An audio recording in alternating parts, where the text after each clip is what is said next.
terribly sorry about these little issues that we had with the stream, but people have come back for take number 2, which is always good. So thank you to Radio Alex HM, Shaffer, Patchius, and also Radio Alex HM again for sticking around as we are here for round 3 of the Historic Road Racing Championship. The event is actually underway. Some of the drivers are already on the roads of the Isle of Man and going around and doing all this stuff. So quickly, before we get on to the actual what's going on, and apologies as well if you can hear some banging going on in the background. The guys downstairs are doing some work on their flat, so it's all over the place for us at the moment, but hopefully everything will be fine for the rest of the day. So the format is, these guys aren't racing like they would be normally. They're going to go out like they do at the Isle of Man TT. The cars will be released in qualifying order every 15 seconds. So probably about half of the grid is now currently on track, and we will get to that in a moment. The drivers are going to do probably about 6 laps or so of the Isle of Man, and the laps will be between sort of 20 minutes and 23 minutes, depending on the class and because of fuel and stuff like that. And whoever sets the fastest overall time is the winner.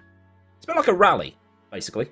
It's a rally on a very, very, very long track. Now, you might have heard beforehand, I don't actually have a co-commentator with me today because he became an uncle.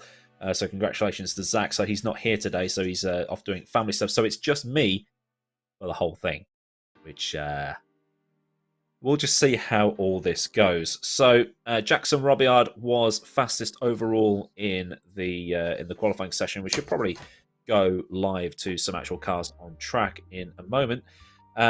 Jacob Demarais, GP laps himself, he was second, and Oskari Kantonen was third in a 2-litre Maserati A6 GCS. So brilliant lap from him. 2 minutes, because you expect these laps to be 2 minutes long, but no, it's a 20-minute lap.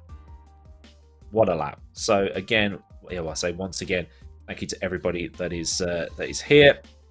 We'll get to the actual running of the event in a moment. We are just trying to sort out some background issues that related to the stream. These things happen. We were sort of kind of anticipating it as well. But what can you do? It happens. But we're here.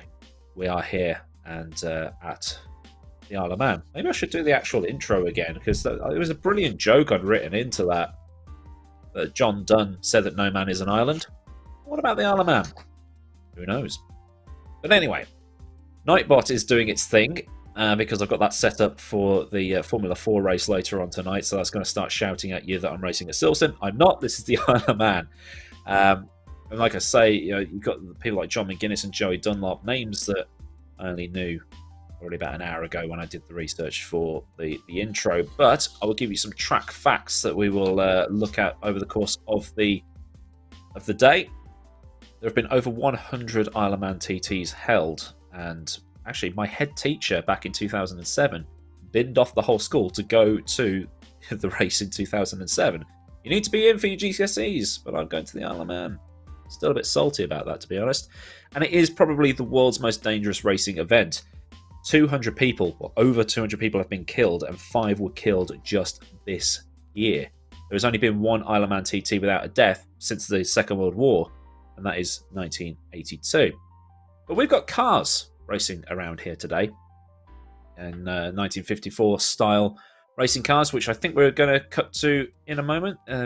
Our broadcast director Daniel Costello is having a lot of trouble with his equipment at the minute, but like I say, things happen, and we will get on with it. So here is Oskari. Oh, that was a great time to come back in, getting some air in the Maserati, painted in Finnish colours, well, pretty much in the Finnish flag, the blue and white, and you can see the times there on the side of the screen. You basically got to ignore that because we have I have an actual separate thing here for my timing. It says that Jake is the 442nd sector 1, and if I'm all over the place here, please understand that nobody that we're aware of has done this kind of thing. like a time trial in our Factor 2 is something that nobody has really done before. So we're all just learning as we go along. And can I remember which corner is which? Dude, I've got a map and I've got absolutely no idea. I know turn 1 because that's the first one after the starting. But well, I mean, this guy clearly knows that was Ballo. Right, let me find that on the map. How far along is that? Ballo Bridge. Right, so we're 17 miles into the lap, nearly 18 miles into the lap, coming up towards Quarry Bends. This is it, right? This is Quarry Bend? I don't have a clue. I've been looking at maps all week and I really snapping an ASMR. But I just don't know. So he's gone purple in the first sector. Is that good? Down to Ginger Hall. Right now, you're just saying words, Jonathan. Ginger Hall. So we're about 20 miles in. So these cars are really going some here. So there's probably going to be a tight left-hander at Carrow Moor and Glen Duff in a little bit. I think it's pretty obvious how tricky this is going to be, because like I said, this is known as being the Isle of Man TT for motorcycles. But we're running cars, and someone did post in the original stream. I think they only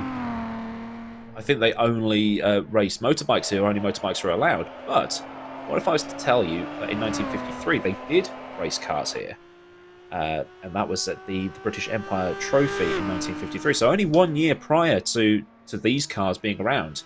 These are 1954 sports cars, basically the cars that competed at Le Mans in 1954. As GP Laps Jake getting a bit of a slide on coming into whatever village this is, next to the fish and chip shop, running the stop sign. And this is the great thing about the Isle of Man, is that it basically forms this massive loop. It starts in Douglas in the sort of the southeastern end of the island, if I've looked at my map correctly. Where is my map?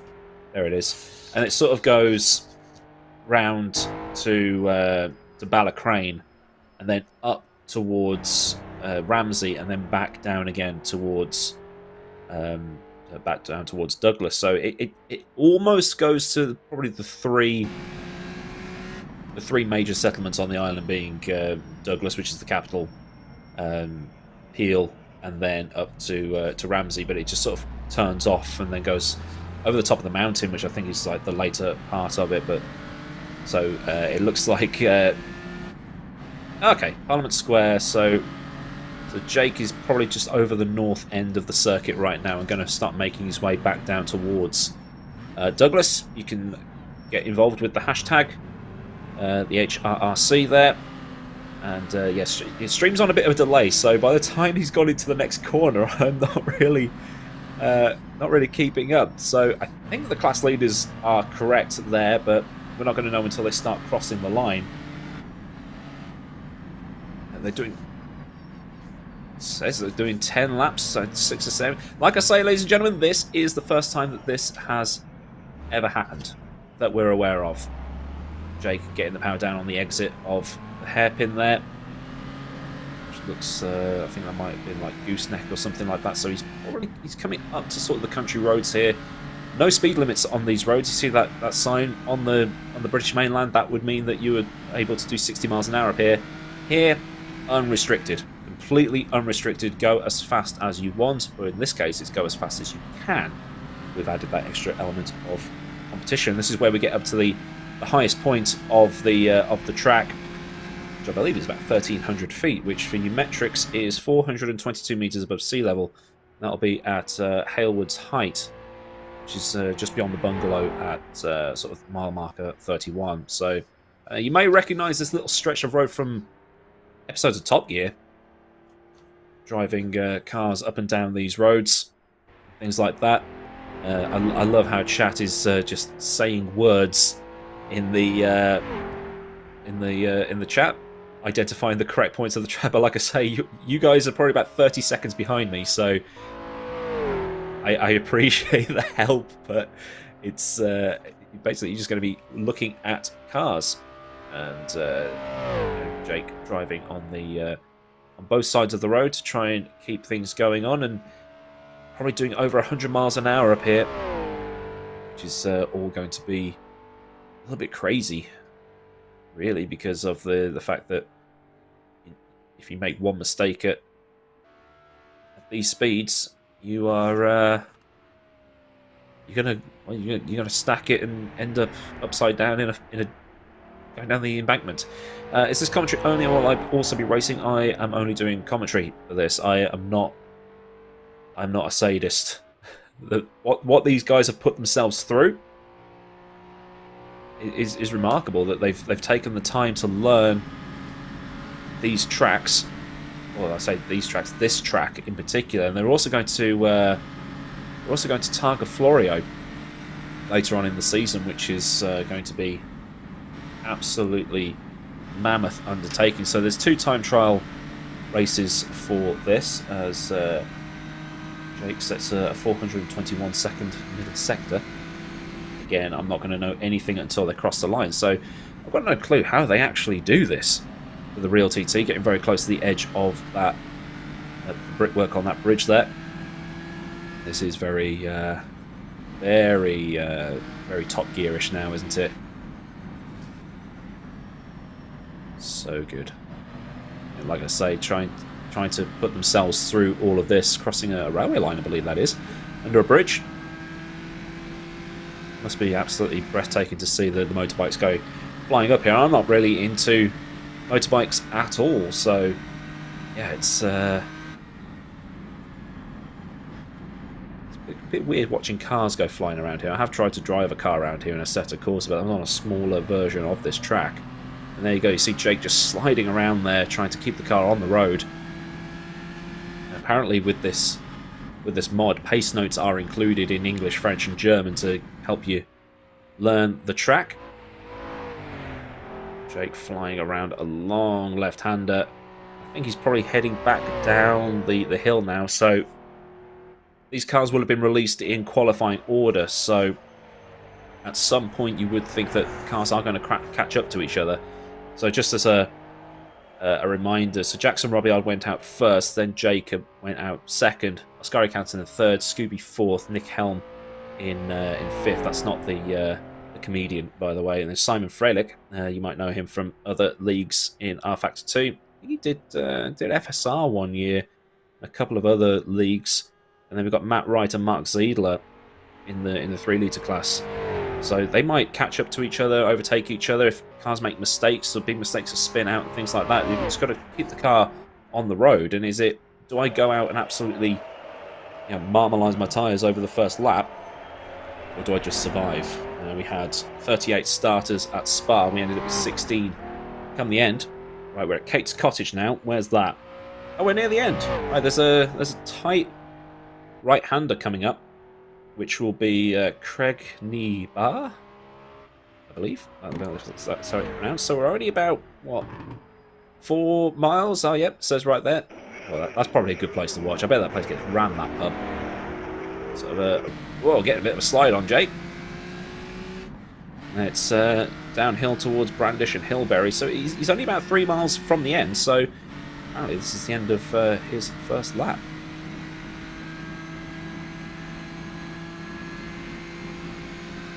Letting you hear the engine notes, which I can't hear for some reason. I don't know if I've got something turned off on my screen here, but I just realised that I couldn't hear anything. Oh, there we go. Like I say, we're having a few issues with the stream, but we're all learning, and all the British road signs as well. So this should be 40 miles an hour down here, but the speed limits will not apply to Jake. We'll try and get some shots of the other cars as well to make sure that we're not showing too much bias to the man that's made all this happen. GP Laps organising the whole league, and obviously Simply Race broadcasting it. You can see this on the Simply Race YouTube channel. Go and give them a like and a subscribe as well. Do some great work, or even pay them a visit if you're in the Milton Keynes area. So, like, we are near the end of the lap. Signpost corner. So I think that was Hilberry he's just gone through. and signpost corner, the nook, and then the run to the end, getting very close to those flagpoles. Don't want to hit one of those. And then we have the run towards the final straight. And Jake was saying actually earlier today that he finds that on full fuel, the Jag is really nice to drive, but as the fuel wears off, the front end just becomes really light and it starts to understeer a lot. And that is a lap complete for GP Laps. I think. That does sound about right though, doesn't it? So Jackson Robillard, his last lap was a 20:32.4. Jake has set a 20:44.1. So Jackson Robillard absolutely flying out there at the minute. I think those are the only two that have actually set a complete lap so far. Ascari Kantonen, 4:42.7 and a 4:24.8. That's 424, not in minutes, because of the way this timing stream was designed. It was designed for things like Le Mans and designed for things like, motor racing. So Reese Gardner, Southpaw racer, has actually set the fastest middle sector of anybody out there at the minute. The Australian, who has also decided to put himself through pain to do this. And if you know Southpaw racer as well, he's called Southpaw racer because he doesn't have the use of his right arm. So he's doing this. He's put all the time in to learn this. So fair play to him. He is third in class at the minute. That'll be because he was released third in class, I think. He's in the 2-litre category. Oh no, this has all been messed about because of the fact that Ascari Kantonen outqualified. Ascari Kantonen outqualified 4 5-litre cars and a bunch of the 3-litre cars. So that's why the 2-litre is shown ahead of the 3-litre. So this is probably the first race we've done. I say the first race, the first event that we've done as he comes up to Craig Nibala. We'd assume that the car was a bit easier to handle through there. Like I said, it's the first event that we've had, excuse me, where anybody can actually win it.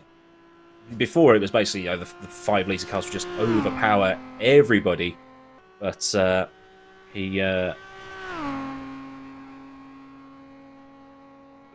any car can win. So the 5-litre cars will just power past everybody because they're superior power. Like we saw at Spa last time out, they were just passing the 2 and 3-litre cars like they weren't there. But this time, it's more on the driver because this is a 37 3/4 mile track. And anything can happen. So Simon Freilich setting a 20-minute 44.1, which is actually the best overall time in the 2-litre category. As Matt Wright was that. Did he just hit the wall there at a corner? Yes, Ascari has been mighty fast all season. That was the 3-litre class for Matt Wright. Going up to cross the line, it's over 21 minutes this lap.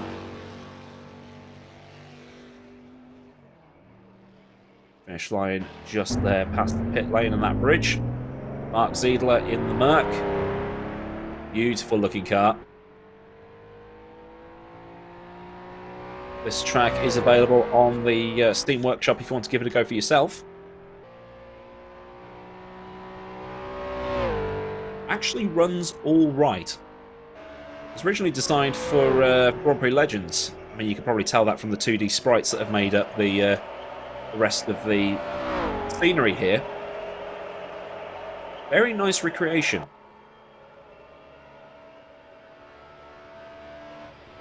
Mark Ziedler, whoa, that's fast. That's full commitment right there. So Mark Ziedler on his way towards Quarterbridge. Getting hard on the brakes, manages to get the thing pulled up. Just about. Very squiggly on the brakes. Drum brakes on the Merc, disc brakes on the Jag. Get a kick of oversteer on the exit. Show off for the cameras. And he makes his way up to Braddon Bridge now for mile marker number 2.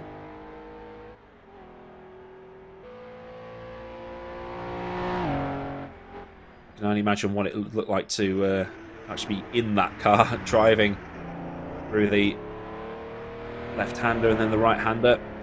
So that's just about, just by the church. That's about 2 miles down.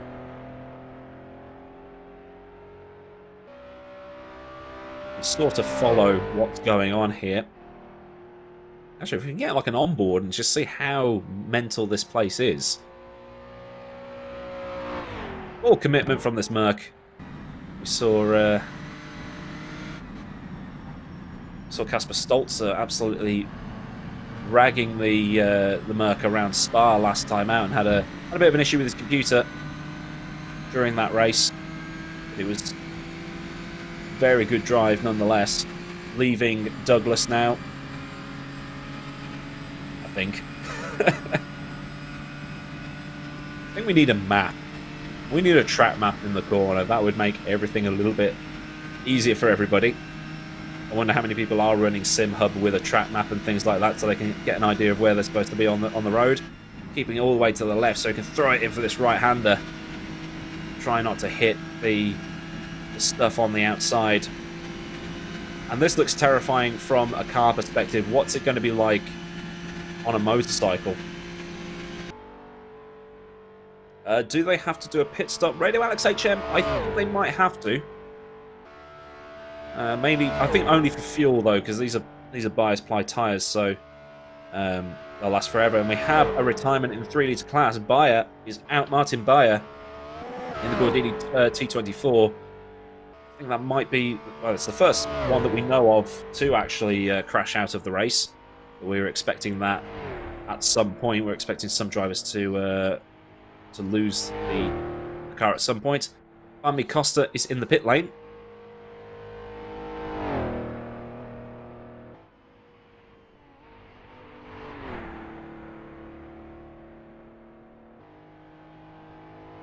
Roguefish in the 3 litre class in Sector 2. I'm trying to get a glimpse of some of these road signs so I can actually see where the track's going. Oh well. Like I say, we lost Martin Bayer. This is Parliament Square, apparently. Thank you, Daniel Castillo, broadcast director. This is in Ramsey, up the north end of the island.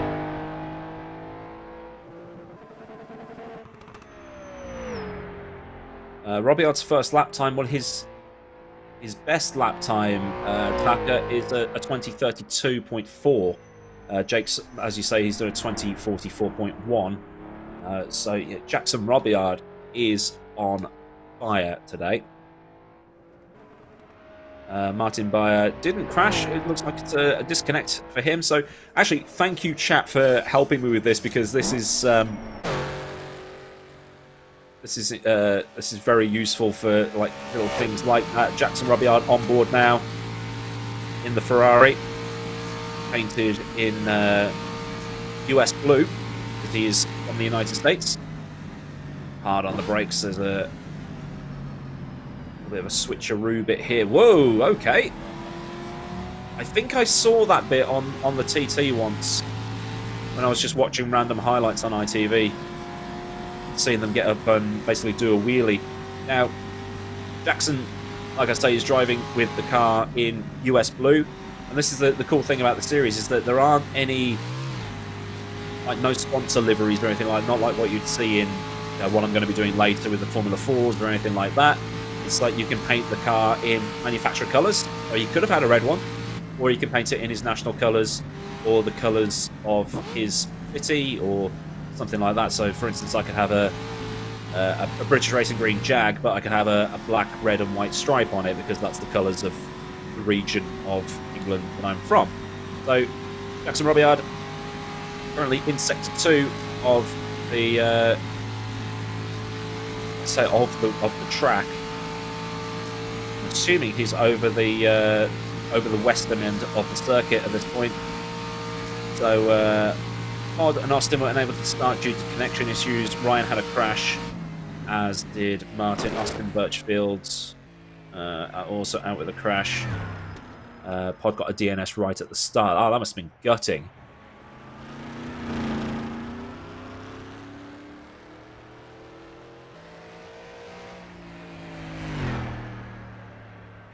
Mantas is Ganitis. Hope I got that correct. He's currently in the pit lane as well, so a little bit of jungle juice for him. Jackson currently at Solby's. Or at least he was at Solby's. Right, so yeah, he's in the northwestern end of the circuit, heading towards Ginger Hall and Carramore and Glenduff, that little area. But he'll be up towards... Whoa! He'll be up towards... Parliament Square and... Parliament Square and Ramsey and all that bit as well. VR just bricked itself going into Glen Helen's section. Where's Glen Helen? Alright, so the southwestern end of the circuit. Gotcha. If you point out names, I can find them on the map. There you go, kids. Learn to read maps. You never know. Then we have Darren Andrews. This is the Bristol. We haven't seen many of these this season. But then we've seen basically the same people in the first 2 rounds, and with a lot of the usual guys like Enzo Fazzi and Yoni Simic not being here today. Nico Hillebrand also not here. Neither is Timotej Andonovski. We've seen some new people come in, taking part in this. We get to see some of the cars that we haven't really seen so far, like the Bristol, like the Merc, and things like that. And just to see if any other cars have turned up. We've got a lot of Astons in this one. The Bristol 450 for any of the car nuts out there. I was going to say he's coming through an S section of Benz, but there's a lot of those. But then again, Jonathan Bradbury in chat, you'd be able to identify which part of the track it is just by looking at it.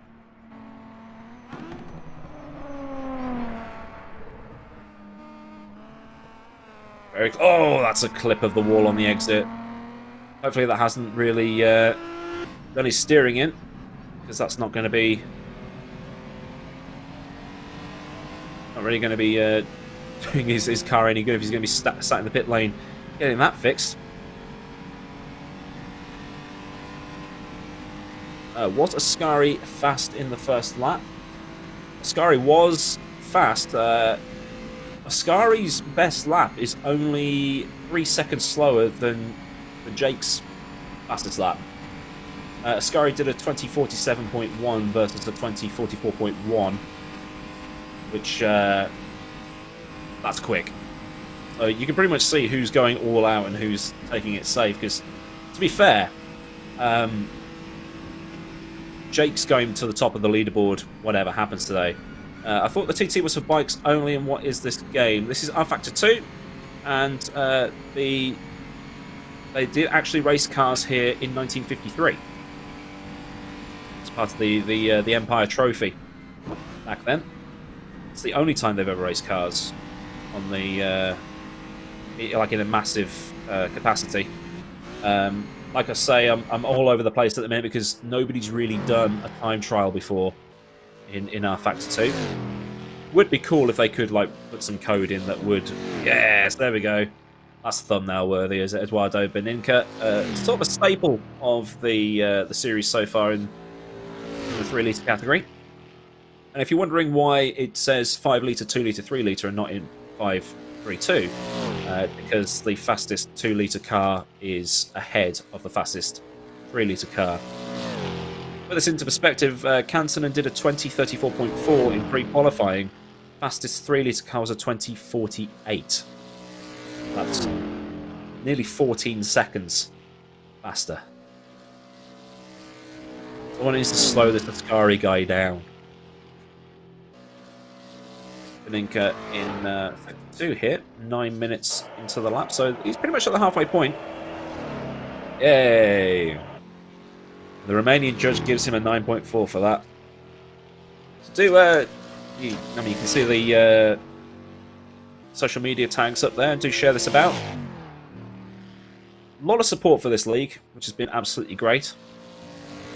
It's great to see the likes of Jone Simoncic and Enzo Fazzi, Nico Hillebrand, the sort of top eSport guys in R-Factor 2 joining in.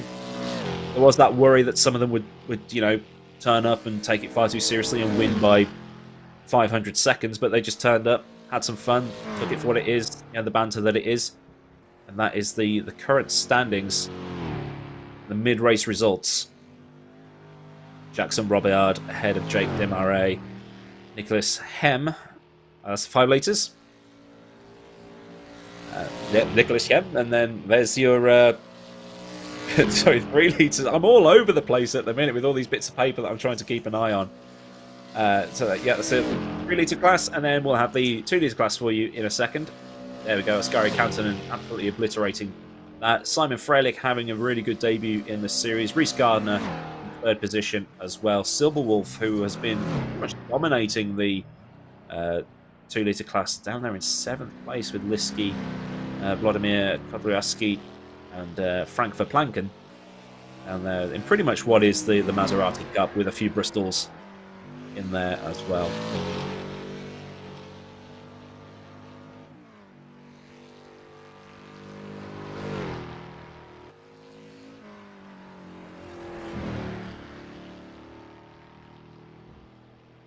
Three laps into this race now. A race event. Beninka catching little bits of air as he comes through somewhere. Again, I'm assuming he's in a pretty much straight part of the track, so this is probably Ginger Hall, so between Sulby Crossroads and Kerramore.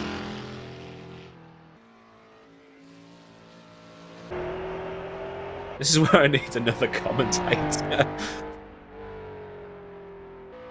Like I say, Zach doing family stuff at the minute, just became an uncle, so needs must with that kind of thing. Richard Woodcock driving a Dutch Mercedes, looking very swish. Just ignore the fake names at the bottom.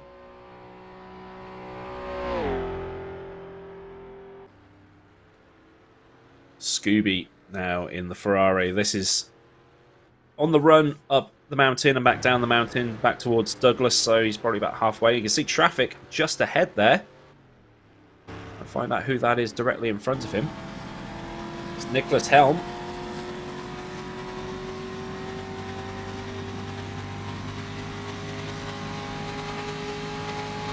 That gap is between them is 3.5 seconds, but you know, don't worry about that.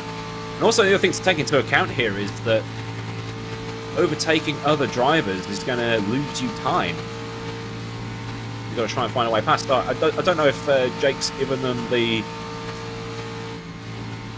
order, as it were, to get out of the way if you see someone behind you, because this is a time trial. You're not actually racing the other cars, you're racing the clock. So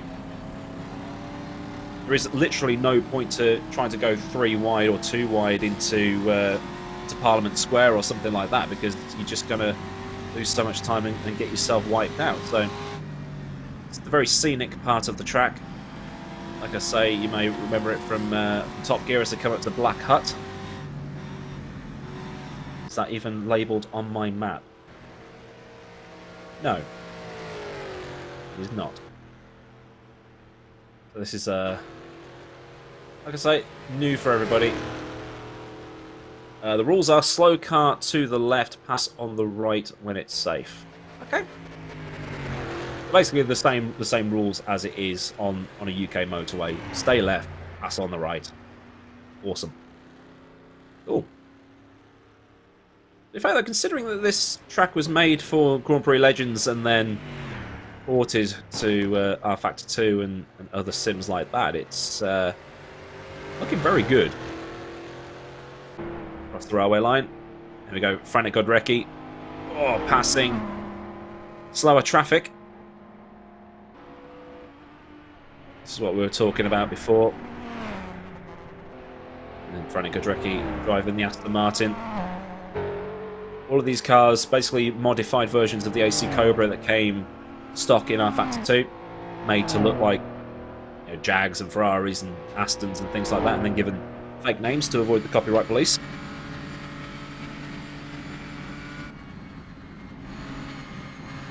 And past the church. Just catching those little bits of air as they go over the bumps. Onto the curb to extend the entry into the left-hand kink there. Catching up to Ariel Diaz in front. Jackson Robillard's last lap being a 2-minute 32.4, so he's going even faster than he already has done. So So assuming Robillard keeps it on track, then well, it's his for the taking here. There we go. Best lap time, Jackson Robbo, 20-minute 28.983, and then brings it into the pit lane for some fuel. That's an insane lap. I mean, they are running much, much slower than they did in pre-qualifying because it was all about setting the fastest lap. 2015 for Robillard on that occasion. Now we're looking at sort of 2028. Still within 20 minutes. Oh, and that is a rip out of 10. Get it back on its side. No. Oh, has he saved it? Is that still drivable? Oh, this is not going to be good. If that car is still drivable. Fair play to Frantic Godrecki. We'll have to get a replay of that. Take your eye off what's happening on track for a split second and then you miss the big stuff. Jake on the brakes. Into the pit lane. For a quick service. Skyri Kantonen back on your screens. First place overall in the 2-litre category. Guy's absolutely flying. To put it into perspective here, his best lap 20:47.1 as he hits a wall. So that's going to probably damage his steering a little bit. Still enough power to slide the rear tyres out, but then bias ply tyres, so they just... That was right at the end of the lap as well, so he hasn't really lost anything if he needs to pit. We'll see if he pits at the end of this lap. 29-second stop, 30-second stop. There we go. So he can probably get some damage fixed if he comes in and he's got enough to warrant getting it fixed. But if it's just a little bit of aero damage, then it's not going to be too much for him. Scooby heel and toeing his way into what appears to be sort of like the final corner. We'll find a couple of corners at the Nook and the Governor's Bridge and that sort of region of the track. Or not. Where is he on track? Have a look. Again, I do apologise that I'm struggling to find where I am on the map. Believe it or not, I've never had any reason to look at the Isle of Man.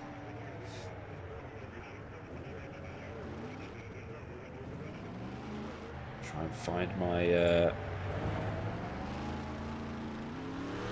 we go. Lost what I was looking at for a second. There we go. Alright, so I was right. I was near the end of the lap. I think he was at like Hilbury or something like that. So awesome sauce. Oh, Reece Gardner out of the race. Southpaw Racer has gone. Try and figure out what's gone wrong for him there. Dan, if you're still awake, try and join into this because I need someone to fill in the gaps here.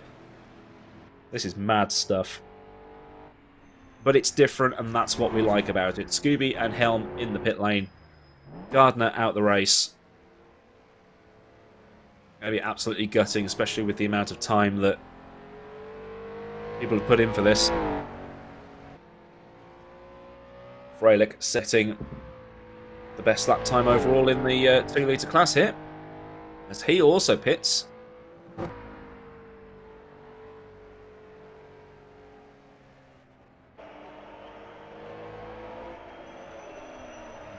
Currently looking at Dion Hansen in the Aston Martin with the uphill hairpin.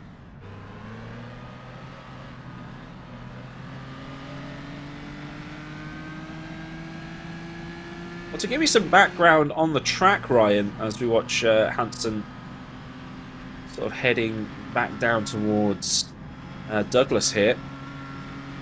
He started building the track in 2005 and then it was released for Grand Prix Legends in 2019, so that's how long he was working on it. Ooh, a bit of a wobble from Hansen there. Still alive, thankfully.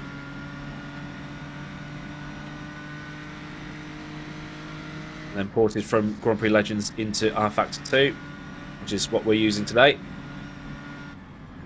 Right in the pit lane. Simon Freilich out of the race.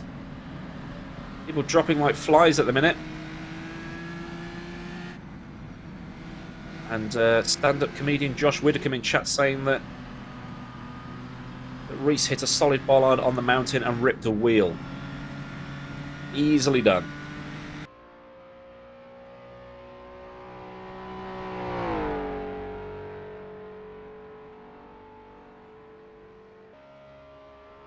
So this is the mountain section that Dion Hansen is coming through right now. It's probably about 5 minutes from the end, or 4 minutes from the end of the lap here. We're on lap 4. Well, Robillard's on lap 4.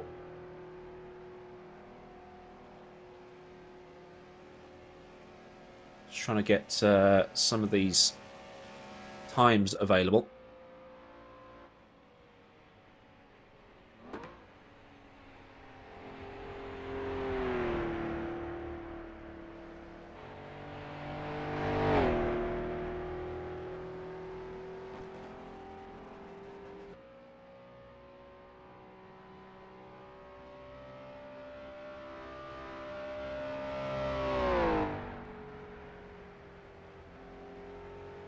Just a little bit of a slide, because the track doesn't have that long to rubber in for this. They're pretty much driving on ice in these things.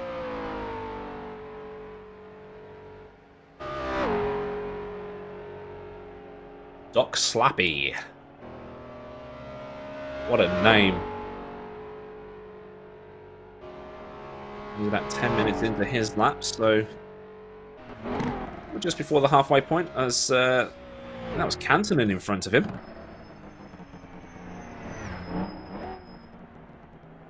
So Doc Slappy really catching up to being pulled away from there, because if it's Ascari Cantonen that's ahead of him, then yeah, Cantonen's going to be absolutely pulling some gaps on him.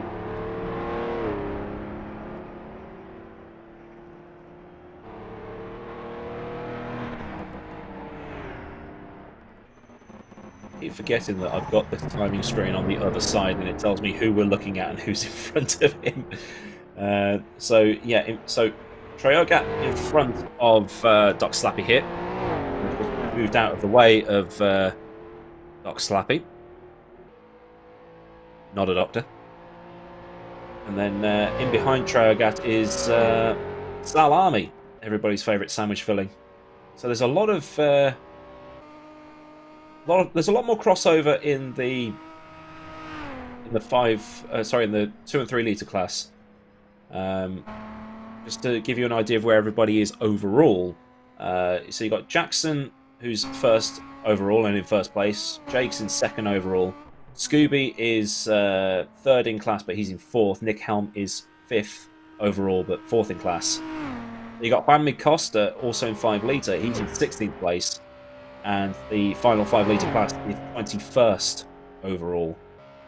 But when you get into the mix of the thick of the 2 and 3 litre class, there's a lot more overlap. So just to give you an idea of who we have lost so far, you see Ziedler heading up towards, heading through a small village on this island. I've got an uncle that lives on the Isle of Man, as it so happens. I wonder what first attracted him to that tax haven.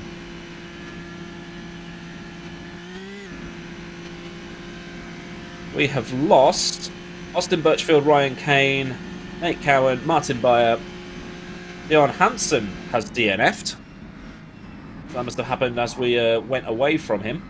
Reece Gardner also out. Simon Frelick out. Richard Woodcock's in the pit lane, and everybody else seems to have survived so far. So 1, 2, 3, 4, 5, 6, 7 DNFs so far. So we still have more than 30 cars in the running, which is pretty good going. So we're pretty much at the half point of this race. Again, once again, apologies for any issues that we've had during the stream. Issues with power, with the broadcast director, among other things, not going well for us. The way streaming works, you have stream keys and stuff like that, and it didn't want to work when we tried to restart the event. But we're here. You're viewing it. Everything is new for everybody. We'll be back to normal for the next round, which will actually be a proper race. So all good. People are hard on the brakes. He's about to make a right-hand turn here. Getting very close to the wall. Very Monaco-esque. Given that he's only 5 minutes or so into the lap, I would say he's coming. Mark Ziegler's coming through Laurel Bank. Excuse me, and then up to Craig Willie's Hill. Lol. There's a quick yellow in Sector 1. So I must have had a moment.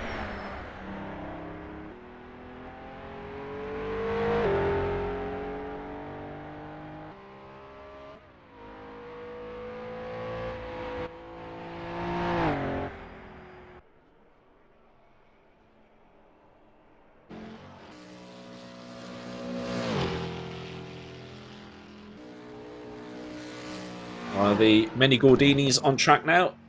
Owenberg, yeah. What did he do in pre-qualifying? So there's a pre-qualifying event for every round to sort of get the grid, and then the times are taken from 107% of... Kantonen is out! Where did Oskari Kantonen drop it? He was doing so well up there in 3rd place overall.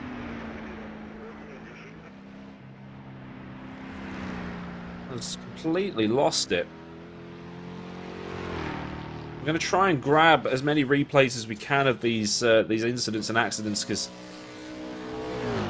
I mean, we need to find out where exactly on track they happened. We've also only got one computer handling the stream today, so that'll probably be why we can't get any replays. But like I say, we've had our issues, but we've at least been able to bring you an event.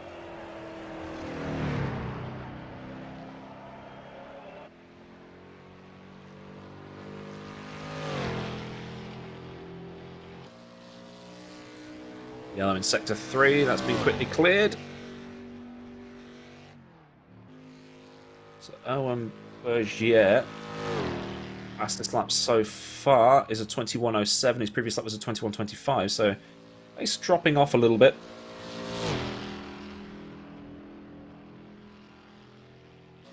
I think that DNF brings us up to 8 now.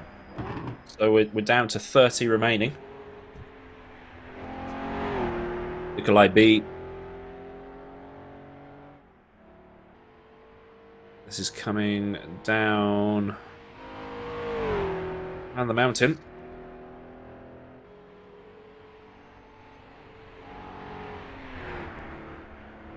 So he's not too far from the end of the lap here.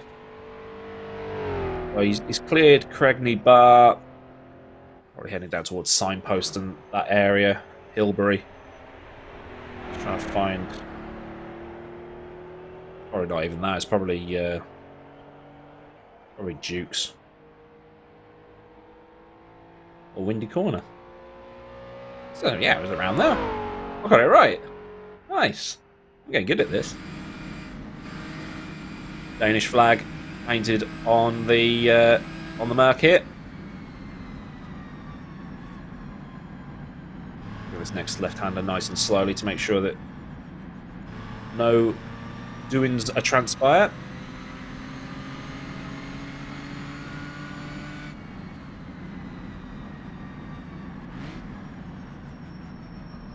This will be Frank Nimona, maybe?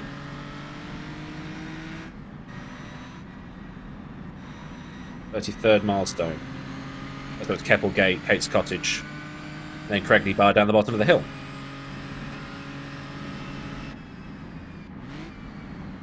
I'm actually learning the layout of this track. And then I can forget it all once it ends.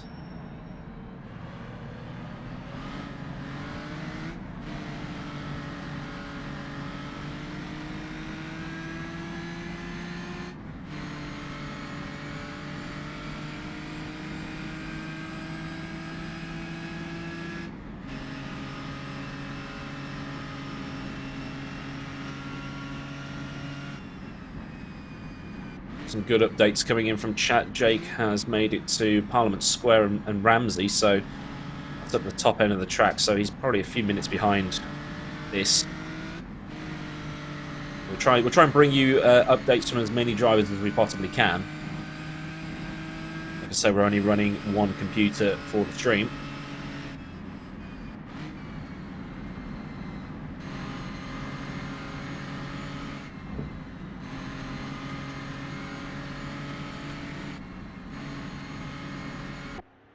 There's a few confidence lifts here.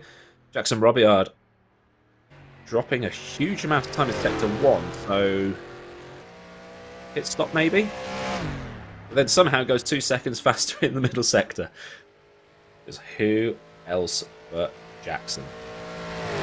Once again, this is the run down the mountain, so he's kind of at pretty much at the summit here, the highest point, which is about 1,300 feet. If you're into your quick facts, if you use metric, that's 422 meters. And actually, we'll compare. I actually wrote this down. Compare the fastest lap for the drivers here, which was 20 minutes 15.4 by Jackson Robillard. The fastest lap on a motorbike is 16:42.7, which was set by Peter Hickman in 2018, which equates to an average speed of 135.452 miles an hour, or 218 kilometers. If you're using newfangled money.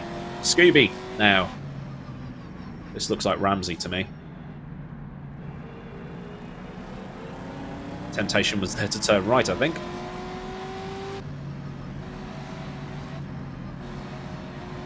"13 minutes into the laps." That does sound about right. A huge blip of throttle. Coming into this tight left-hander. It is tight, isn't it? Wow.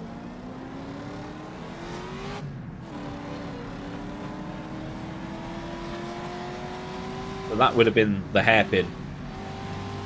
It's actually labelled as hairpin on here. Right towards the waterworks, I think. I'm glad there are a lot of people that know the layout of this, because I don't. In case you can't tell.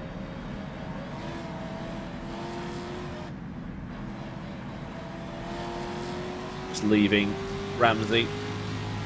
Take on the Mountain Mile. There's your standings. We've got Oregui taking a very quiet lead in the 2 litre class. So now the 3 litre class has overtaken 2 litre, but that will be because of the retirement of Ascari Canton, and so now the fastest, or the lead 3 litre is now ahead of the next 2 litre. So now the timing screen looks correct, as it were. This is Scooby leaving Ramsey, heading up towards the mountain section.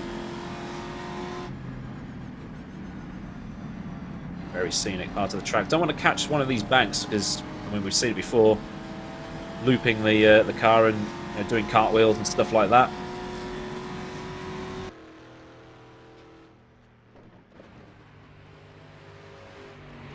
Great shot of the rest of the island in the background there. Try not to hit any of these concrete walls.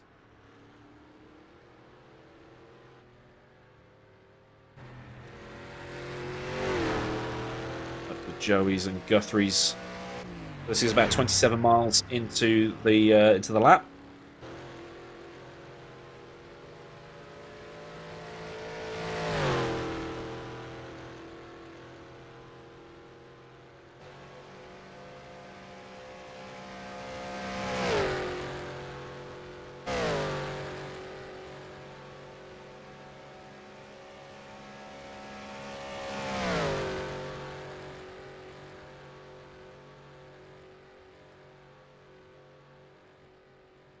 This guy might be Dutch. Franek Godrecki still soldiering on in a car that's done more cartwheels and flips than Julius Agahauer at the 2002 World Cup. Using the curb as well to generate some turning, getting a couple of wheels off the ground. Some traffic ahead of him, bit of a lockup. Some of these cars running drum brakes, some of these cars running disc brakes. Let's have a look at Franek Godrecki. So that will be Ariel Diaz ahead of him. He's been closing up to Ariel Diaz for a little while, has Franek Godrecki. Then he looped it. He's caught right back up to him again, so expect Ariel Diaz to move out of the way momentarily. The slower traffic has to keep left and then faster traffic on the right, which is what's happened there.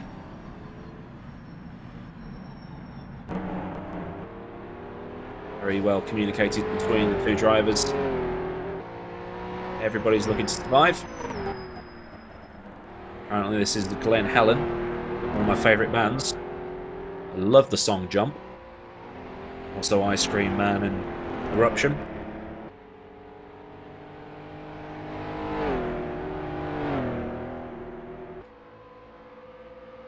Cantonman's still in 5th despite retiring. Just shows how fast he's been.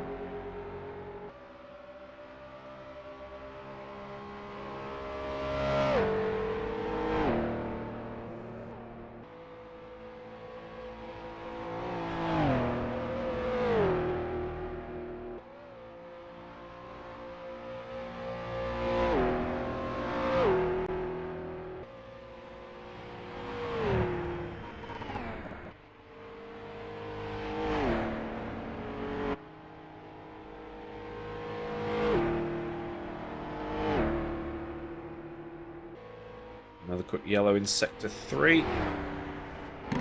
Quick yellows are the ones that are always the good yellows, if there is such a thing.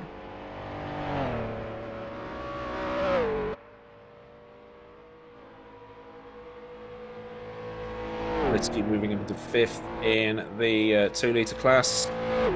We're watching Gudrecki, who is somehow managing to keep that car going. Robillard down the hill into the right-hander. That's at the beginning of the lap, so that's the start of lap 5.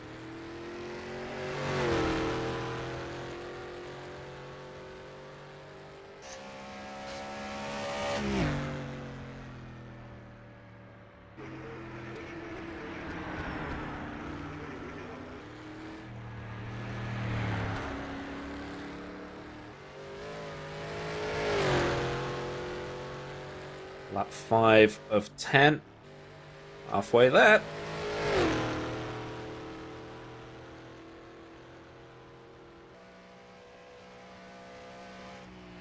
I just had it in my ear that they're going to do 6 laps, and we probably won't see all 10.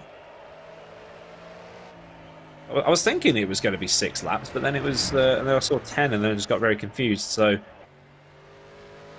but then again, like I've been reminding people all afternoon, that this is probably the first ever TT that's ever been done in R-Factor 2. And that's the great thing about this series, is that it has been different. And usually it's GT3s and all yellow in Sector 3. That's quite a long yellow, and it's been cleared.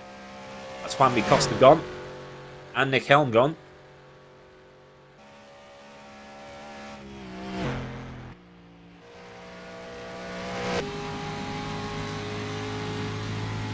Nothing's really been able to stop Jackson Robillard today. 81 seconds ahead of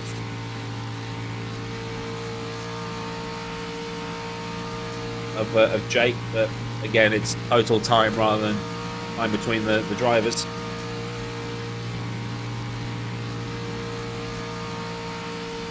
Jackson's best, 2028.9. His last was 21.22.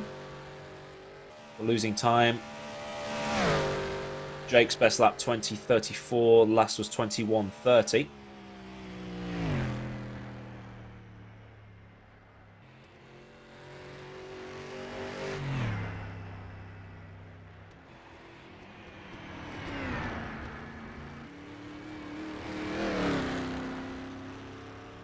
Twelve DNF so far. Nick Helm, Andy Costa, the latest 2. They join Oskari Kantonen, Simon Frelick, Frank Verblanken, Reese Gardner, Tim Madpaul, Dion Hansen, Martin Bayer, Nate Coward, Ryan Kane and Austin Birchfield. And crashing out of this race as well must hurt a little bit more, considering how much effort you have to put in to learn the layout of the track and focus so much on not crashing that you do end up crashing. Just that one lap concentration. fun for anybody. Jackson just kisses the curb to try and open up some of these corners. Hard on the brakes in the Ferrari. Through a right-hander at a very pink-looking hub.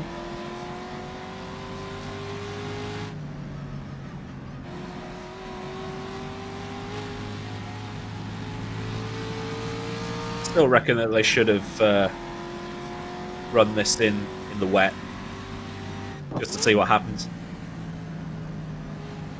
So Jackson just coming through Ballacrane. If he carried straight on, he would have headed towards Peel, but he's not. And now he's going to head up sort of through,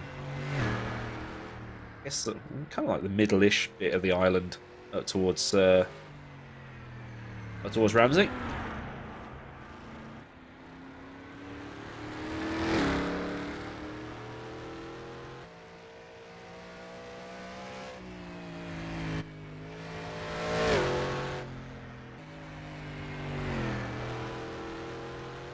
Long yellow is now cleared.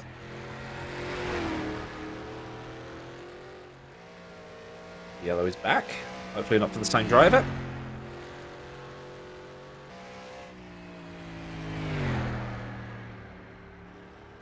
Lots of yellows coming out at the minute. Hopefully we've not lost another driver. Drivers.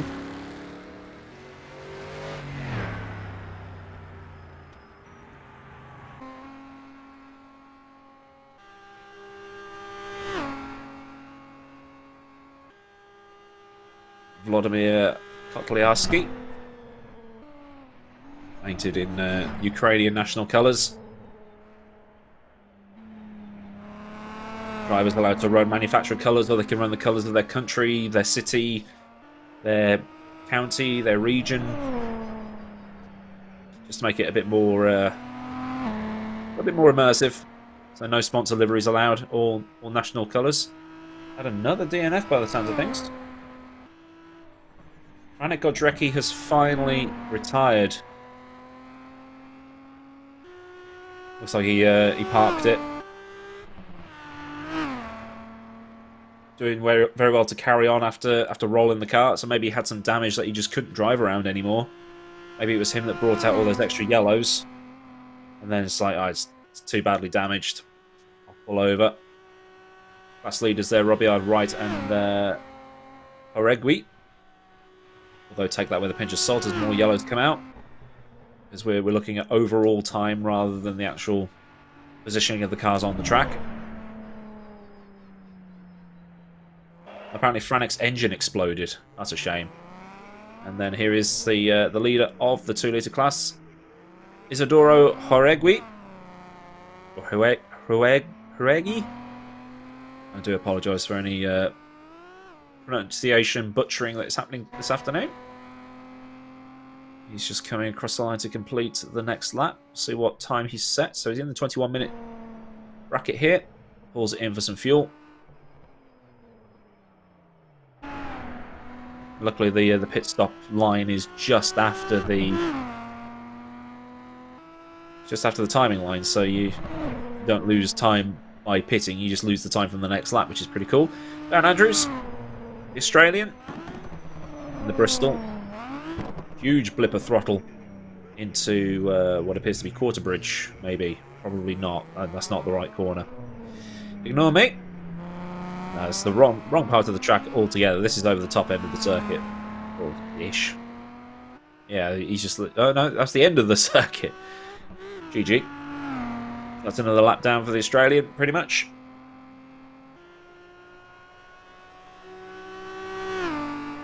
Into the 21 minutes. That's a pretty quick lap for a 2-litre class car.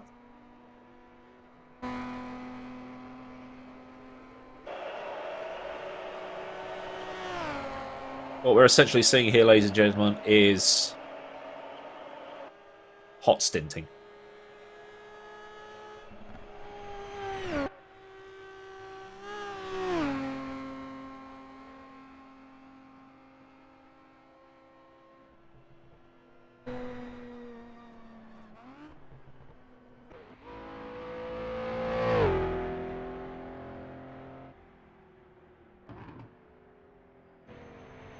Okay.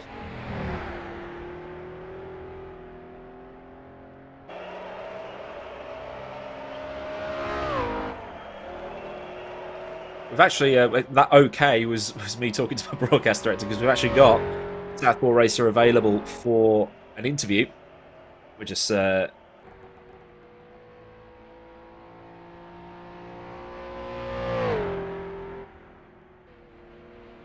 to bring him in, make sure he's all cool with that. My phone's trying to throw scores at me.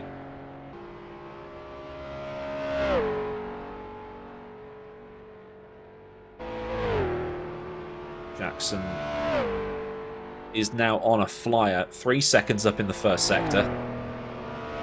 Oh, sorry, that's Jake. He's 3 seconds up in the first sector. So, pulling out the stops of the final lap by the looks of things.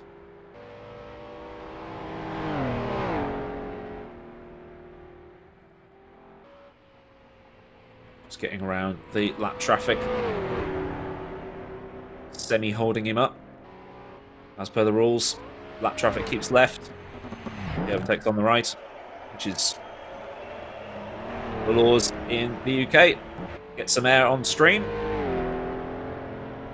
Jake is actually streaming this, so if you want to see his POV, it's right there.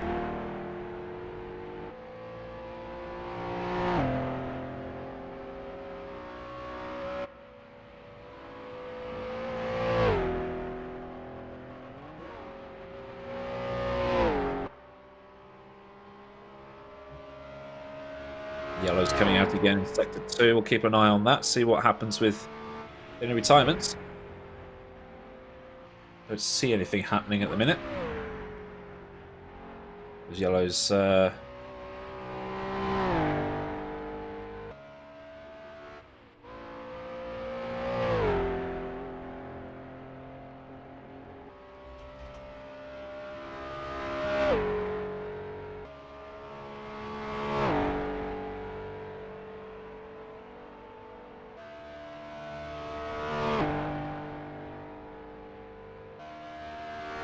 bringing Southpaw Racer in. Hyler in the pit lane.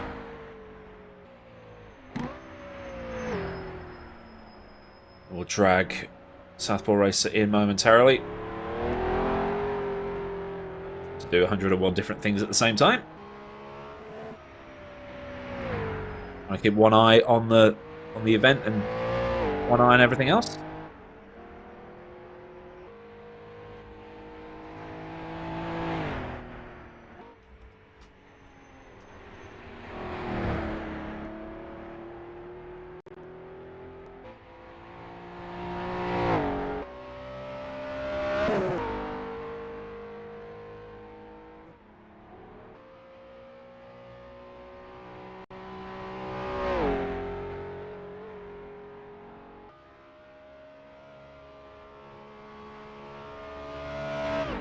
While we work on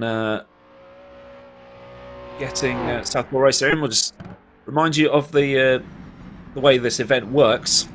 So each driver was released in qualifying order every 15 seconds, and then they basically have to go out and set the fastest overall time they can. So just like the real Isle of Man TT, only that they're doing it in 1954 sports cars. Something that we're aware of is unique to sim racing. I don't think anybody has actually tried this before. We're going to be doing it all again later on in the season, as they will be doing the Targa Florio.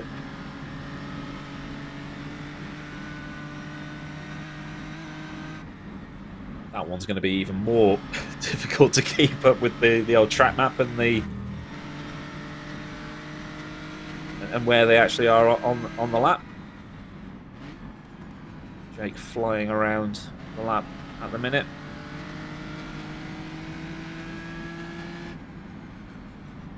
It's heading in towards Ramsey here. So this will be Parliament Square. Something along those lines. Shanks. Yes, he's in the middle of Ramsey. Hence the car dealership. Schools Corner and all of that stuff. Going towards the hairpin, which looks like the most fun corner on the entire circuit.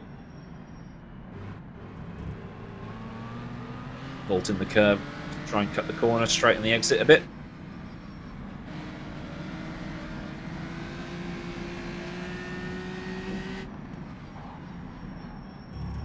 Ooh, a bit of a wobble there.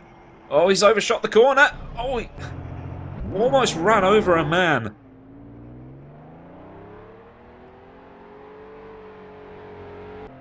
Is that car damaged? It looked a little bit... Oh, that's suboptimal. You are missing a wheel, sir. Is he trying to Michael Schumacher his way to the end of the lap? If so, fair play. And that's in a wall. And then Richard Woodcock pretty much out of the running for this. Hyler in third position in his class. As Indy Brony points out in chat, the man didn't even flinch seeing a Jag. And insert, he can run over whoever he wants because he's got a Jag. So this is early on in the lap here, over the south end of the circuit. Just pretty much worked out where they are based on how many how many minutes they've so far covered. Great shot coming out of the corner, almost kissing the wall. Okay, we actually have... Oh, we've got Southpaw Racer here. We are, I believe, doing this on Discord chat. So, Reece, are you there? Yes, I am. Fantastic stuff. Took me a while to get connected with you guys. No, it's fine. It's all good. You were running so well out there. I think you were in third at one point. So, what happened to the car? Did you stuff it into a wall? Did you blow the engine on a downshift, or was it just something else? Okay, so lap 2 was going pretty well. Apparently, I was told by my Twitch chat that on my first lap I had a purple sector, so I definitely had the pace to do really well here today. But coming into, I think it would have been Dukes around the open section along the mountain. I could have gotten the corner name wrong. It's one of the multi-apex left-handers with the destruction bollards on the outside. I just trail braked a little too much, lost the rear, and slid off the track and into the bollards, and the car got destroyed.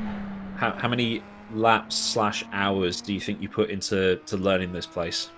Just to give the stream chat an idea as to how mental this place is. Yeah, I've lost count of the amount of laps I've tried, but I can tell you the amount of time. If we combine all of the streams that I did on traction practicing, that's probably like 6 to 8 hours already, and then more practice on my own channel. It's probably about 9 or 10 hours.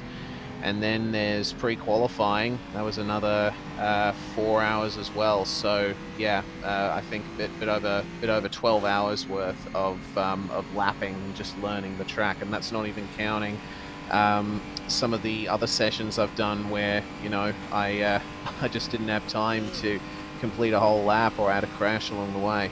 Was it fun though? Yeah, absolutely, it was fun. I mean, I love the challenge of learning a circuit that's new to me, and I've always been curious about the Isle of Man TT circuit.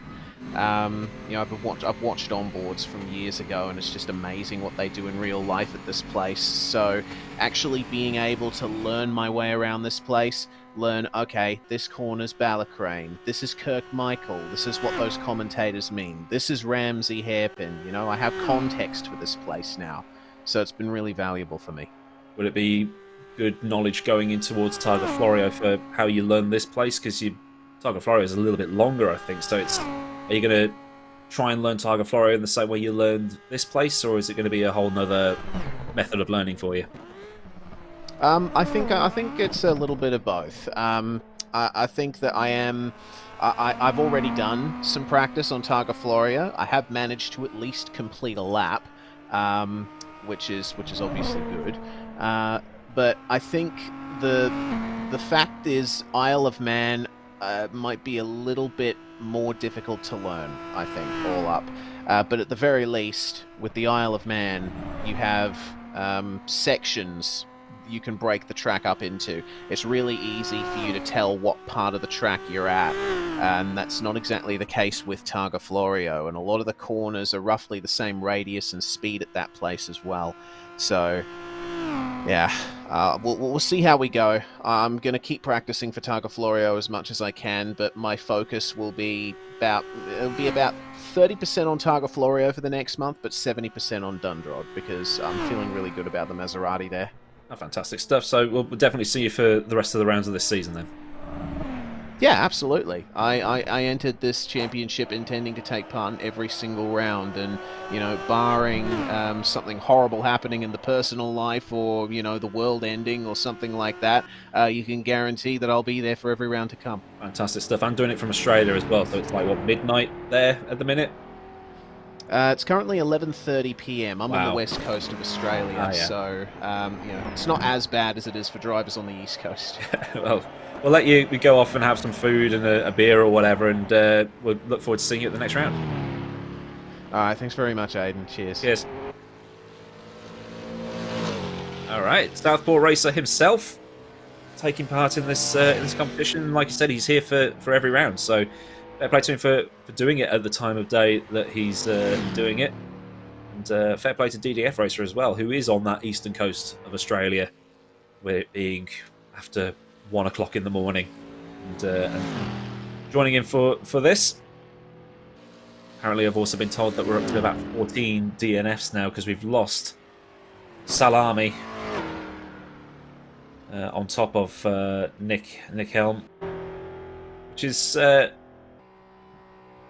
testament to how fast some of these guys have been, where they're still not fully down the bottom end of the field yet. Just checking in with some of these race results, because Jackson Robillard did a 20:28.2 on that last lap. And there we go. There's the current standings. Robillard from Jake from Scooby, and Mantis in 4th. Nick Helm DNF, Whammy Costa DNF. That's your 5 litres class. Matt Wright from 3 litre, leading 3 litre.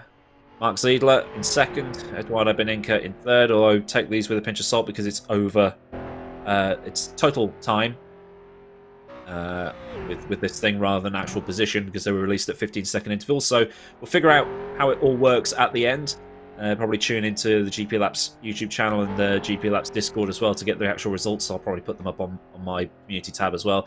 And then Darren Andrews there in the Bristol, leading the 2 litre class there, and Isidoro Oregi in 2nd. I do apologise if I'm butchering your name. And then Hyla in 3rd, with Silverwolf in 4th, who has been a driver who's been a regular participant this season, quietly running down there in 4th. I'm interested to see how this all works out at the end of the day's festivities, as that's very close to the wall there. Very close to the wall. Some of these drivers. I was actually Silverwolf in the Maserati, driving it in manufacturer colours there. Jake in the pit lane, who also said that his car is doing well after that brush with the man.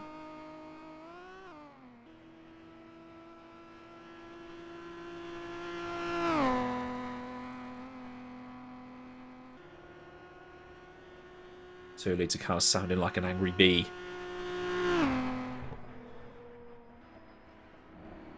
Currently in Sector 2 is Silverwolf.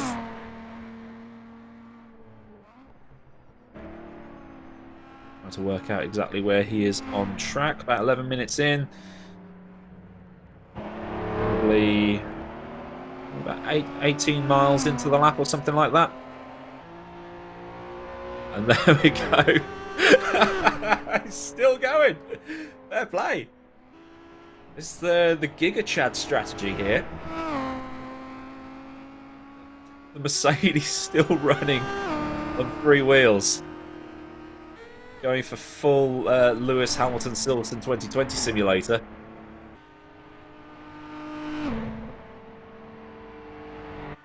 I mean, that's dedication to the cause.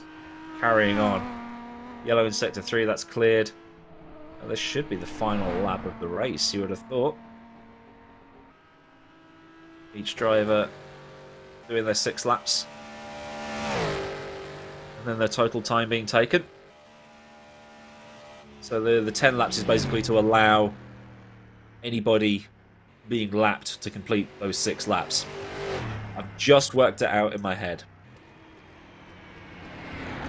Jackson Robillard has been absolutely flying all day. Should he finish this lap, it'll be a very, very deserved victory here. His best lap, over 14 seconds faster than the next fastest lap. And then you got Scooby, whose fastest lap was a 20:50.007. He's currently in the pit lane. And on my timing screen, cross-checking that with the rest of it. It's already counted 1 lap when starting out the pit lane, but lap 7 needs to be finished. Gotcha. So the next lap will be the final lap. Is that correct? Oh, right. They are on lap 5, but the lap counter says lap 6. Gotcha.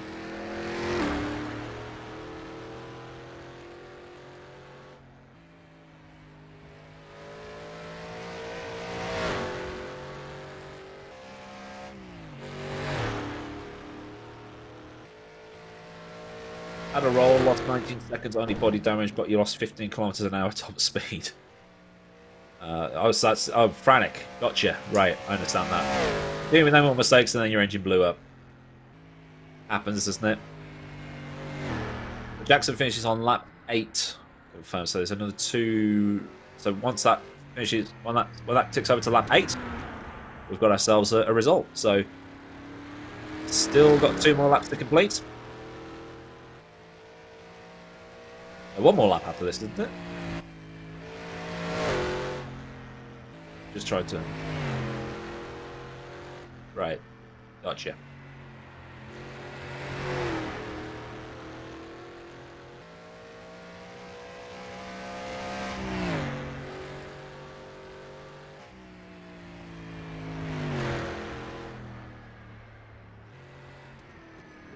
Six minutes into the lap here for Jackson Robillard. We'll try and show you as many drivers as possible. Once again, take the distances between them as not relevant, because we're looking at total time from this. Eduardo Beninca setting a purple middle sector. Brazilian having a nice little drive out there on the Isle of Man.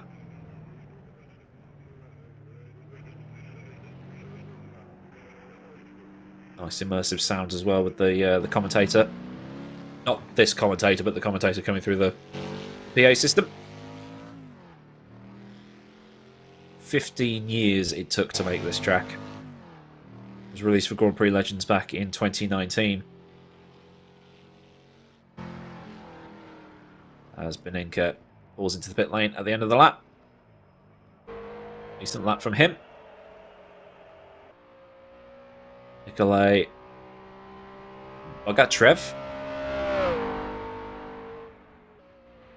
Was that Bogatriev? There we go. Or Bogatyrev. Read the Y and the R the wrong way around. Getting nice air. This is the 3 litre class. Seidler and Beninca in the pit lane. Actually, I think Seidler's left. No, he's still in the pit lane. Apparently. Showing that on my timing screen.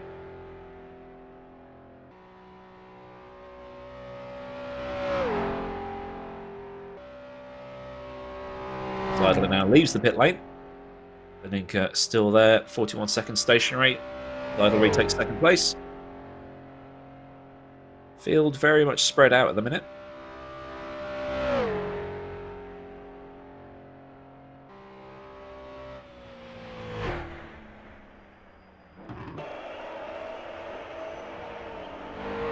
Big air.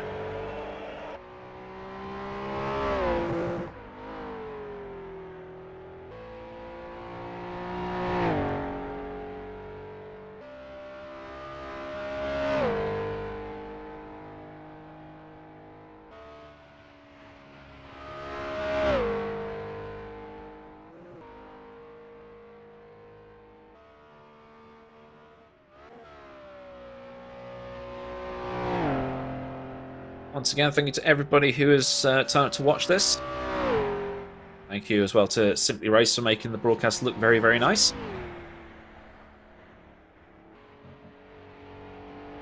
Next round is at Dundrod, I believe. So we're back onto a proper road course as a yellow comes out in Sector 3. And it hung around for a little while. It's back. So it looks like a driver's made, a mistake. As we see Hyla coming down the mountain now. Got another driver in behind him. Looks like it's yeah.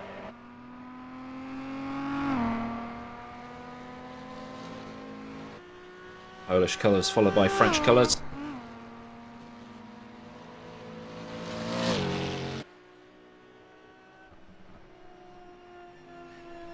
It's good seeing cars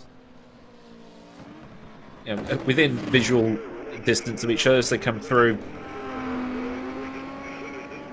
Crag. Oh, sorry, Kronk. No, that's not. I've read that completely wrong. Ignore me. Cregney Bar. That's the one. As we have championship standings to bring you. This is as it stands. Actually, no, this isn't as it stands. This is as it was leading into this. So Simoncic on top. Jake will take the lead of the championship, but remember there are drop scores. There's 2 drop scores. So Yerne currently doing the 8 hours of Bahrain for the Virtual Le Mans series. Enzo Fazzi also not here today. So expect Jackson Robillard to gain a massive amount of points to basically go into where Jake is now. So Jackson Robillard going to jump from 5th up to at least 3rd.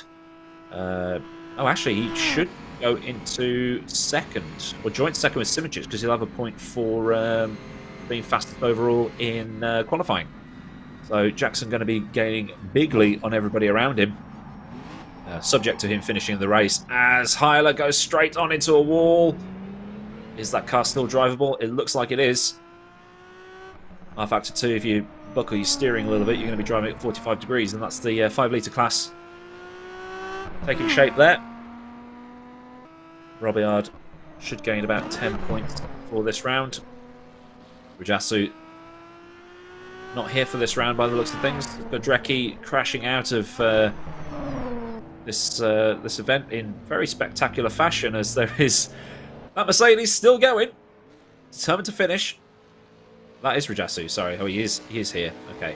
So he'll gain some points, probably 2 points for this one. He's only 5th in the rear class because we're expected to be right at the front, but he's not today. Jake Britton in overall 1st place for the 2-litre. I say overall, he's in 1st for the 2-litre class.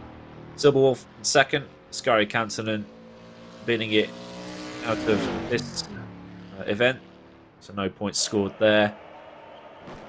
Not many drivers. I don't think many of the drivers around that have actually are actually going to score points today. So that's going to be pretty much as it was. Martin Bayer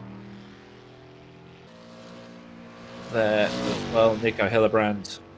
This is other drivers that have scored points, not turned up for other rounds or crashed out of other rounds. Kasper Stolzer was dominating at Spa, but then retired. Matt Wright leading the 3-litre class at this point. This looks so fast going through there. And this should be a great shot. That is a great shot. I like it. Yellow in Sector 1. Quickly cleared. All good. And then it reappears again. So it looks like these yellows, they come in 3s, so expect it to pop up again. Now they popped up again. Oh, there it is. It's a little bit later than claimed. We haven't lost any more drivers in the interim. Nice, we have lost Nikolai B.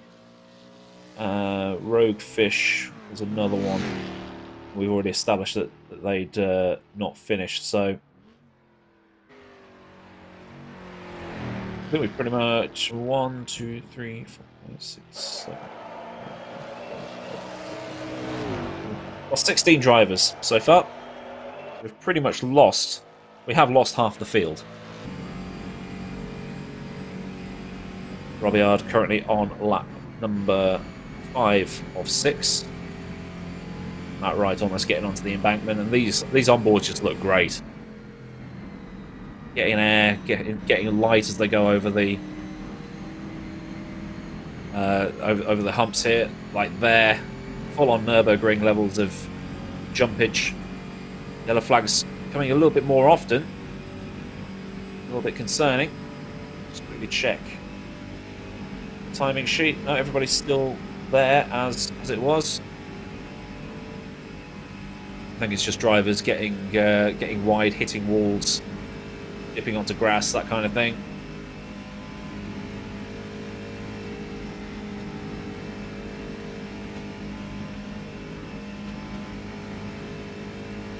Yellow flags again in sector 1.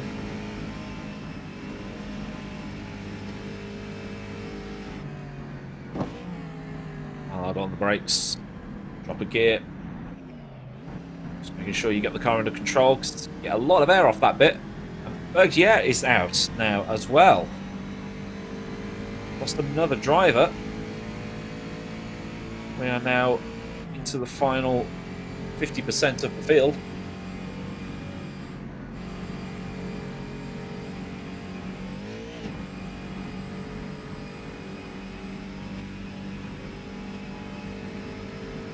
Just see Matt Wright trying to be pretty much inch perfect. He comes through each kink, trying to shorten the line as much as possible, keep the speed up. Stuff that would be absolutely terrifying in a bike and on a bike, and in a car.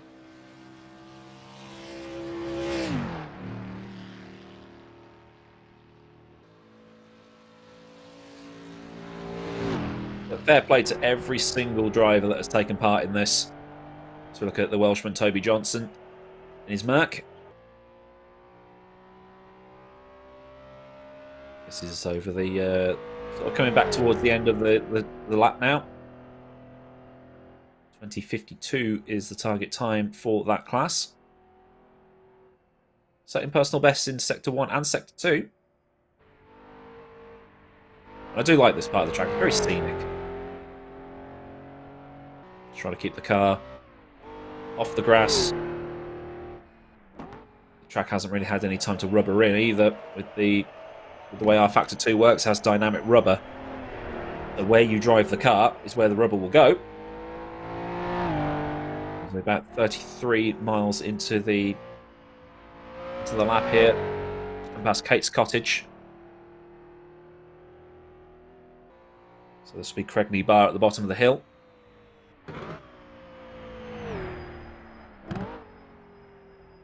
That's now 34 miles he's just done. Corner doesn't look anywhere near as tight as it does on the map, to be fair. So 35 miles, just about, down the bottom of the hill to where the next corner is. So very, very, very long. Very, very long lap here. 37 3/4 miles. That's... How far's that? Imagine driving from...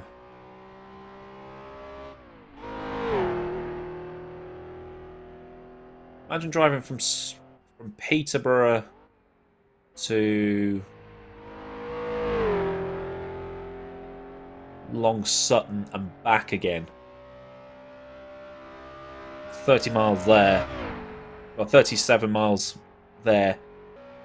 37 miles back, and then doing it again and again and again and again. It's there's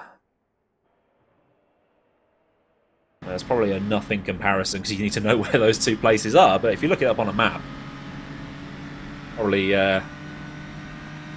where they would be. Jake coming down the mountain. Well, no, he's about to start going up the mountain if this is Mountain Mile. So 27 miles into the lap for him. Robillard 90 seconds ahead of him on the road.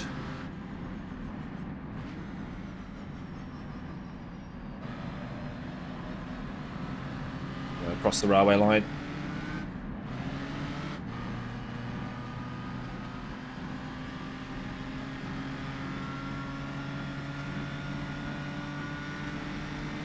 Towards the memorial. You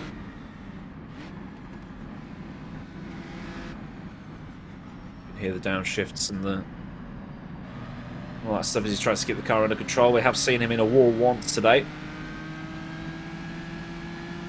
Not that much damage. He is fastest overall in the middle sector. 56.3 off his best in the first sector. So that will mean that he's had a pit stop at some point.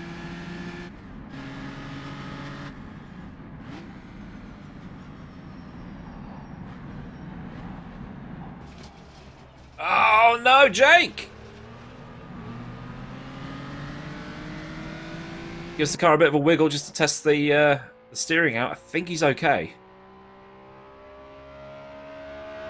Yeah, he's okay. Whew.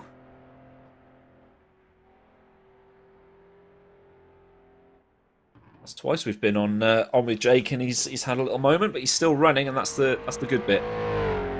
Interesting to see if the toe's been knocked out or anything like that, because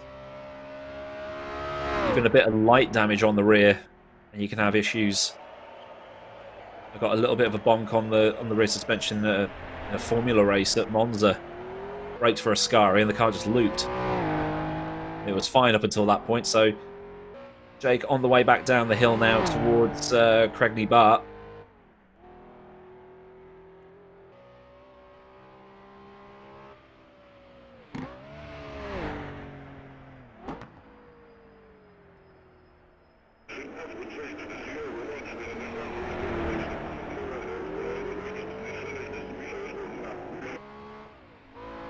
He starts the fastest sector, the fastest middle sector, but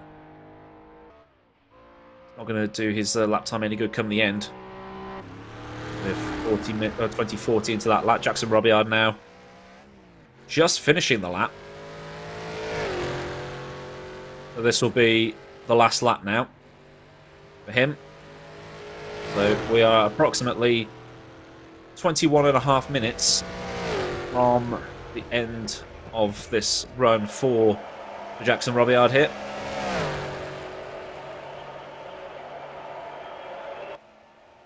And then we've got to work out how to actually give you the results at the end.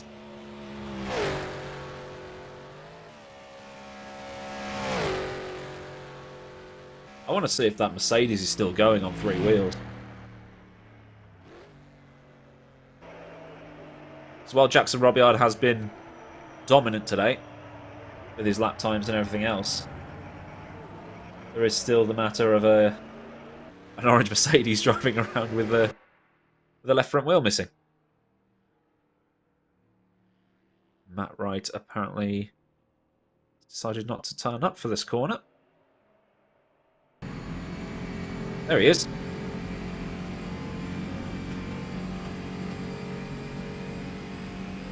I believe the Mercedes was driven.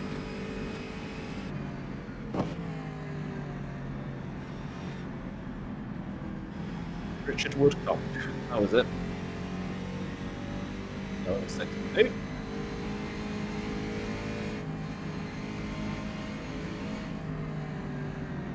He came into the pits and has withdrawn, so that's a shame. I was hoping he'd make it to the end. Oh yeah, there he is. DNF.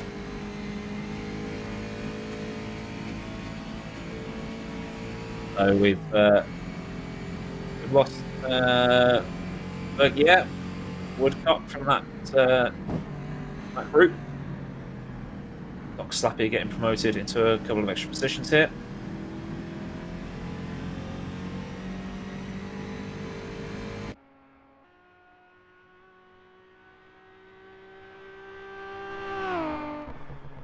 the on-track leader for the 2-litre class. Robillard on his final lap, so we'll keep an eye on him for the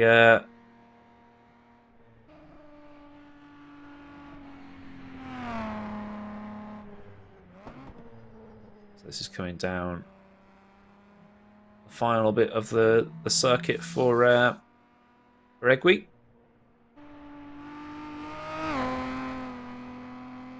Apparently Robillard's lead is about 40 seconds in terms of total time, so we'll try and figure a way of getting that back for you, or getting that broadcast for you.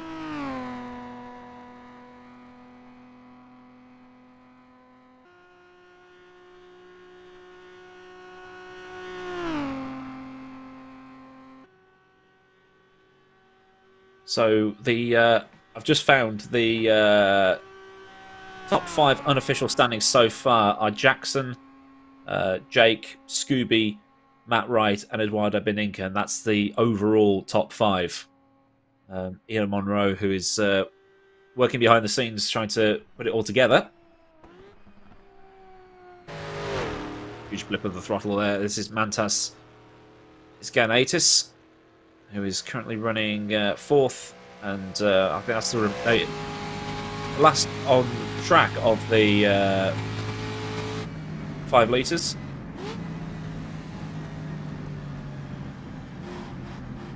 He's currently 10th overall, at least on track. We'll see where he slots in at the end of the actual thing. Idler behind Eduardo on combined time currently. So we'll why we this is probably why this doesn't happen very often. It's because it's very difficult to keep track, but you never know unless you try it. It's something new. People are interested. There are still methods of putting it all together. Yeah, we have to do it all manually. If you still want to join in for the rest of the season, pre-qualifying for Dundrod will be available the week before the race. You can sign up and get yourself onto the grid that way. Take part. These cars, very tricky to drive.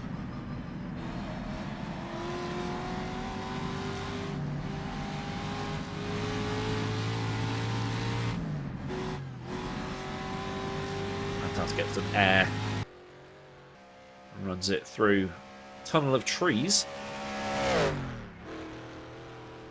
Pretty much halfway through his lap currently.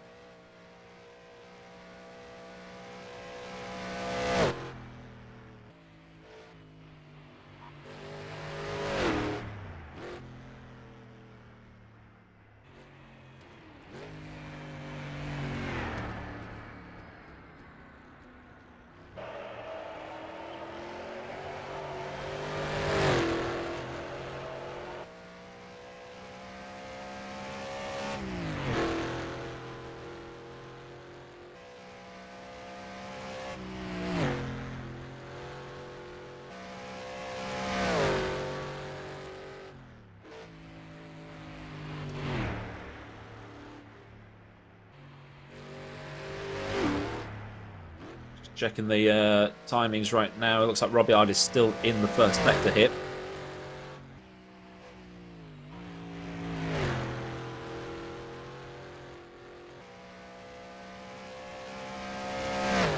Again, it's total time for this, so while the gaps between each of the drivers look massive, we need to look at their total time come the end of the event.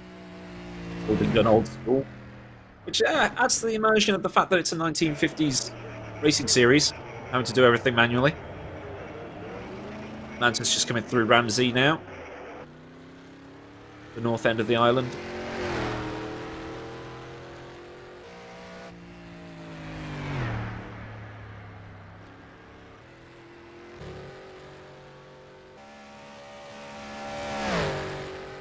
I'll see if there's any more information that I'm being given. Robiard, Desmarais, Scooby, Wright, Beninka, the provisional top 5.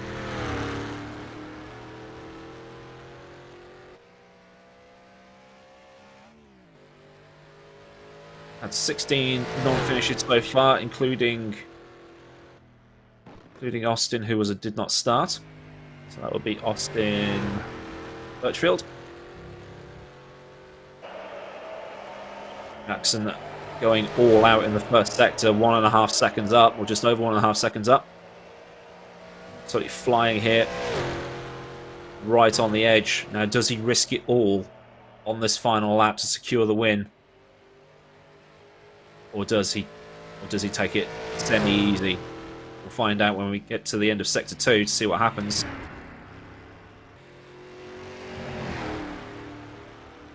Brilliant driving from everybody so far, getting massive air.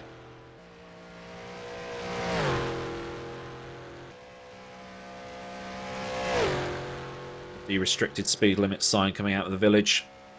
No speed limits on the Isle of Man outside the villages and the towns.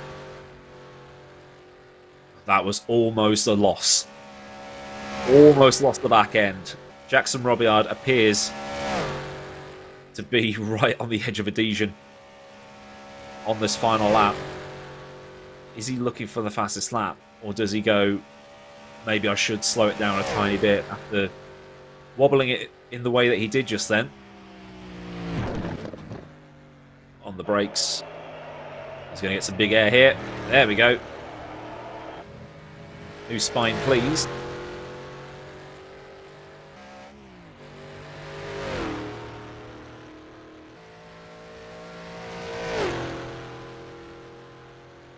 Roughly halfway into his lap now. His final lap now, I should say.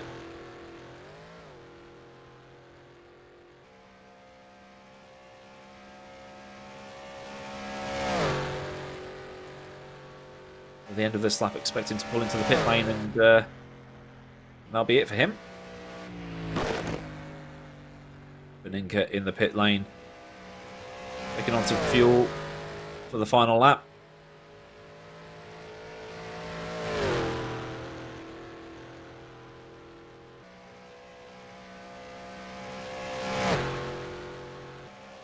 Going up to some insane speeds up this straight little section here. On board with Jackson Robiard right now. Now he's going flat out along here in a car. What's he going to be like on a bike? Hard on the brakes. This right-hander. Pulled up nice and straight. He's avoids sliding into the concrete on the edge. Matt Wright has retired from the 3-litre class as well. That's just popped up on my screen. We've lost the leader of the 3-litre class right at the end.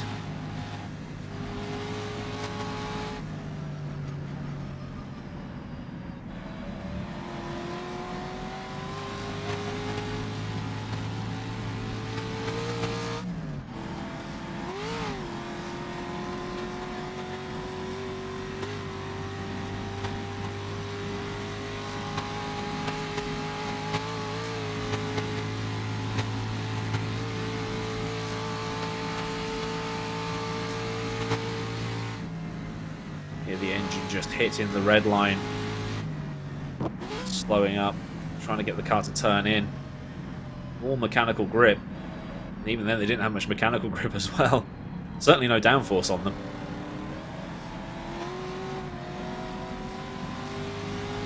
Threading the needle.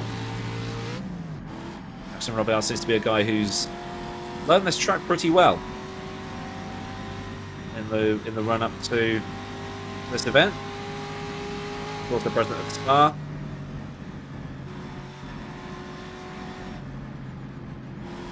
Have a US 1-2 at the Isle of Man, all being well. So Matt Wright lose it right at the end. Hopefully Jackson Robiard doesn't as well. Using all of the road.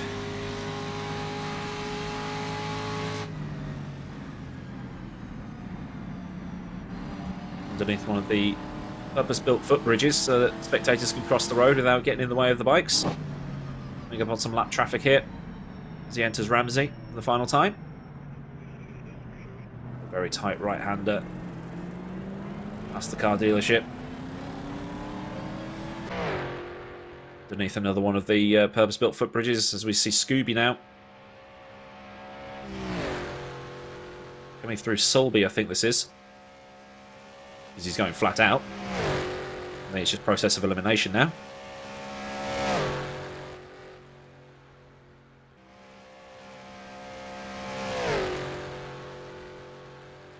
Super, super fast up here. 120, 130 miles an hour maybe. He's got to get on the brakes for the S-bends. Just up here where he'll get some air on the exit. Whee! There we go. Went a little bit slower than others have gone through there, just to try and make sure that he doesn't lose it on this final lap. Robillard, Demarais, Scooby doing incredibly well here.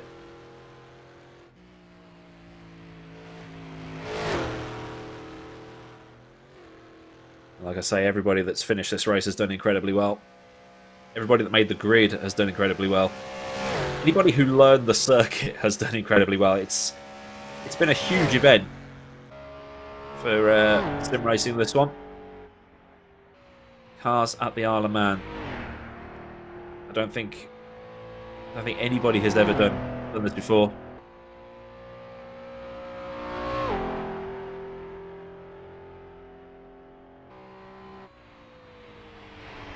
Ziedler leading really to class with the demise of Mr. Wright. Very wiggly on the exit of that particular corner. A yellow in sector 3 has come out.